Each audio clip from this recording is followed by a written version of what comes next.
this video, we're going to be breaking down task list A1, part of the 5th edition of the BCBA Book of Knowledge, if you want to call it that. And the purpose of this video is not only to break down the terms, it's also to relay the information in such a way that is understandable, that in your own words, you'll be able to relay the same information to someone else. So that's how you will know, and I will know if this video is effective. Also, if it is effective, let me know in the comments and just tell me what worked, what helped you understand the video a little better. If you want a different type of video for me to break down and explain, that all helps me understand if what I'm doing is working. Hey, this sounds like behavior analysis. Anyways, let's get into task A1. For note-taking purposes, we'll be using the whiteboard as a visual. That will help the visual learners along with my voice for the auditory learners. And hopefully this will help the content come across in a way that's a little more understanding. So the purpose of the red marker is for like background knowledge, and then the purpose of the green marker will be for knowledge that you need to know now. So I think the first thing that we have to break down and understand is the foundations or the fundamentals of science.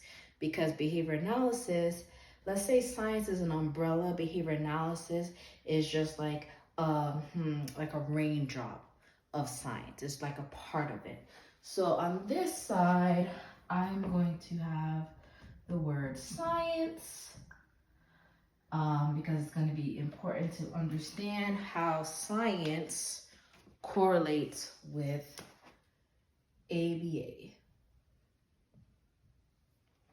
So first, let's start with the definition of science. What is the definition of science? Well, according to Cooper, the definition of science is a systematic approach for seeking and organizing knowledge about the natural world. So in layman's terms, science is the 5 W's: who, what, when, where, and why, right? It's just about being curious about everything that's happening around us, doing some observations, doing some predictions, testing out those ideas to see if they are true, and then retesting and retesting and retesting, and then just kind of coming up with a conclusion of, this is why, who, what, when, where, did, how, and that's what we're following, okay? So that is the definition of science. Now, the goal of science is to understand different phenomena, and by using, like I said, research and applying it and making sure that it works.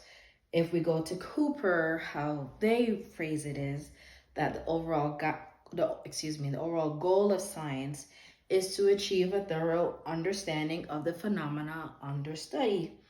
And we know for ABA, there's a specific phenomena that we study. We'll talk about that a little bit more later, right?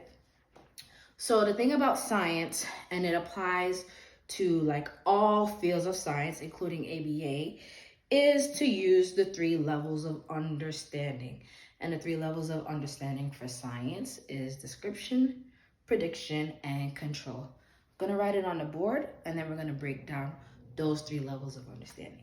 I went ahead and added a few little pictures: an umbrella to represent science, the raindrops to represent ABA, and the definition of science in very layman's terms is just understanding the world.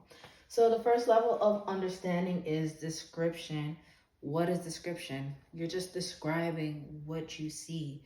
So that describing what you see, of course, it has to be objective and not subjective. So right now, if you were to describe this video of what you're seeing, you see a whiteboard, you see an orange marker, you see red glasses with lens, you see a shirt with white writing. That's description. You're just describing what you see. Then you can get even a little more technical. You could start breaking it down.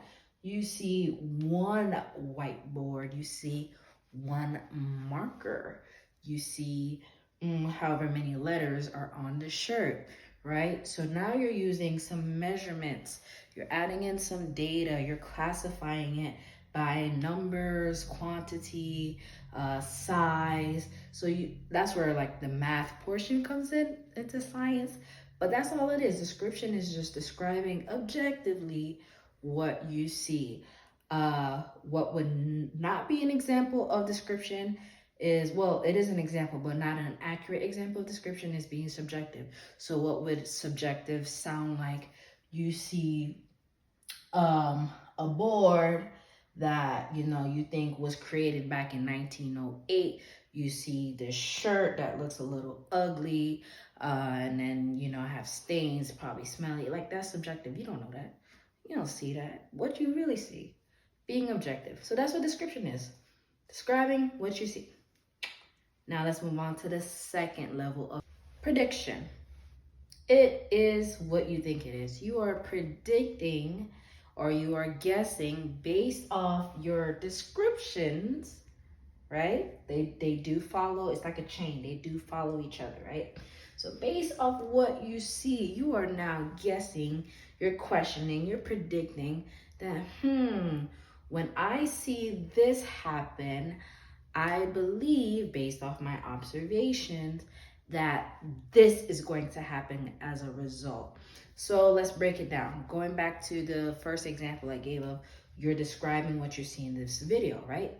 So you may start to make the prediction. Let's say you keep watching more of my videos and you start to see, okay, well, whenever there's a whiteboard and a marker and a shirt with letters on it, I predict that there's going to be a video talking about ABA content by Renee, right? Based off your observations, right? Based off what you see in the playlist and on the channel. So that is what the prediction is. Now, I made a little visual saying that if there's A, then there's going to be a B, but we're still like kind of questioning, is that accurate? Is that true? We don't know. But a key word in this that you can start to put together with prediction is correlation, right? There is a correlation that when this thing happens, this other thing may happen. We don't know for certain. We're just predicting it based off the descriptions we made.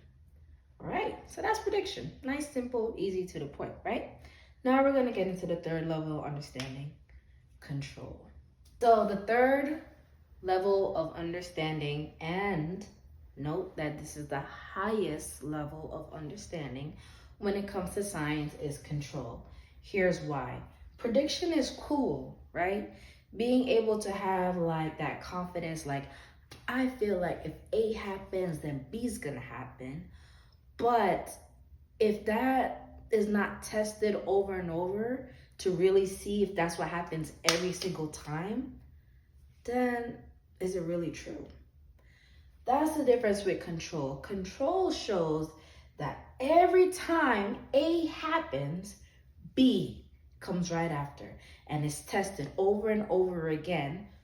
So now that's why we have a visual with time. It's tested over and over again. It's examined. We use data. We use the same measurements to see if that's what's happening. And if with consistency, it shows that. Now we call that a functional relationship. We know that when A happens, B must happen, and it happens every time. Functional relationship. They are bound to happen with each other. And that's how we have science. Those are the three levels of understanding when it comes to science. We're describing what we see, we're predicting what can happen, and then we're testing to see if it's true. And then if it's true, then we're saying it's true, and then we're applying it until it no longer becomes true. Now, how does the foundations of science apply to ABA? So, since we know that ABA is raindrops to the umbrella of science, and we know that science is understanding the world, that means ABA is understanding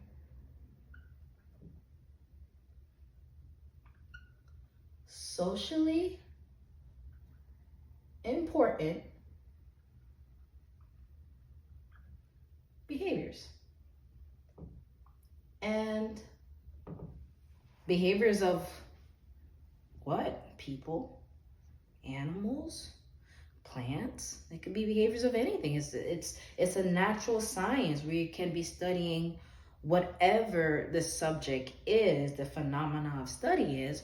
We just have to make sure that the key word of behavior analysis, which is applied, what allows it to be applied, it has to apply to the subject's life. It has to mean something. It has to be important. If it's not, then we're just really wasting our time.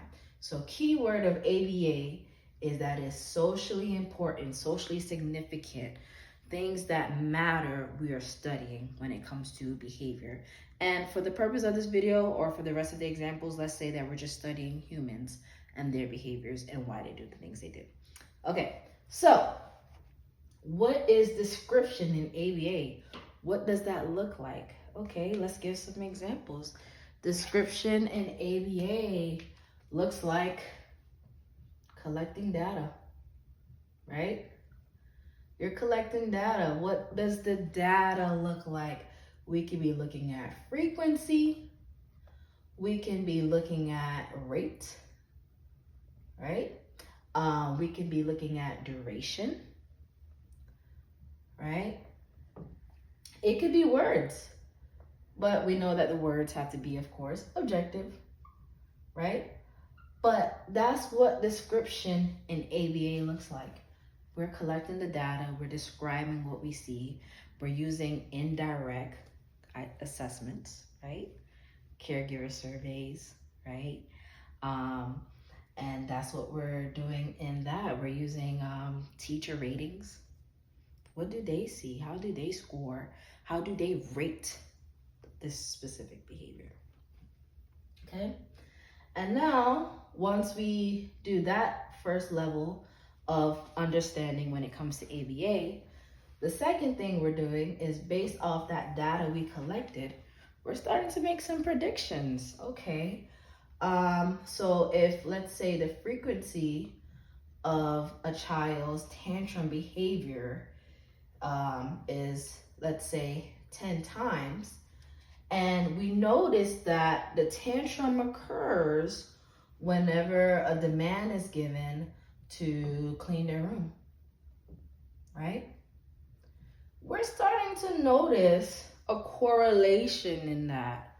Every time the child's told to clean their room, they exhibit a tantrum. And now they have 10 tantrums in, one day, based off 10 demands.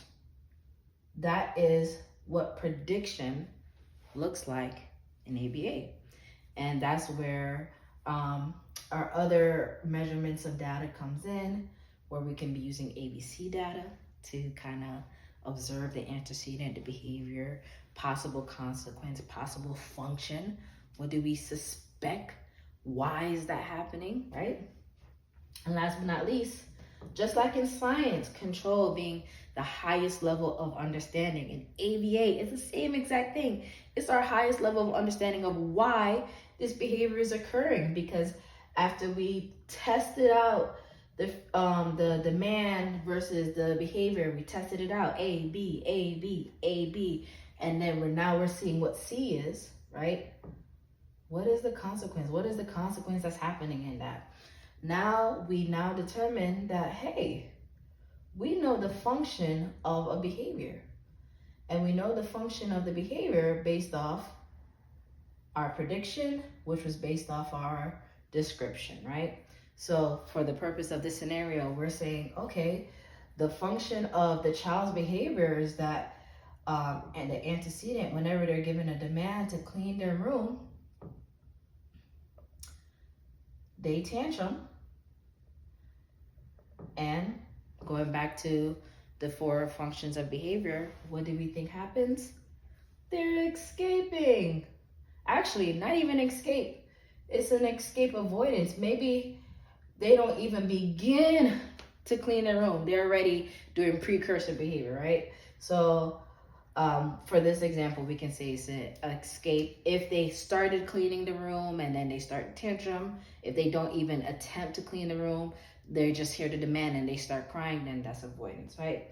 But that is what control looks like in ABA. So take a look. This is the goals of behavior analysis as a science. We're using the foundations of science, description, prediction, control, in our understanding of socially significant behaviors that apply. And we are using those same understandings, the same methodologies when we assess behavior so that we can have what? A greater understanding of why it's being done. Let me know if this video helped. This is Task List A1, 5th edition of the BCBA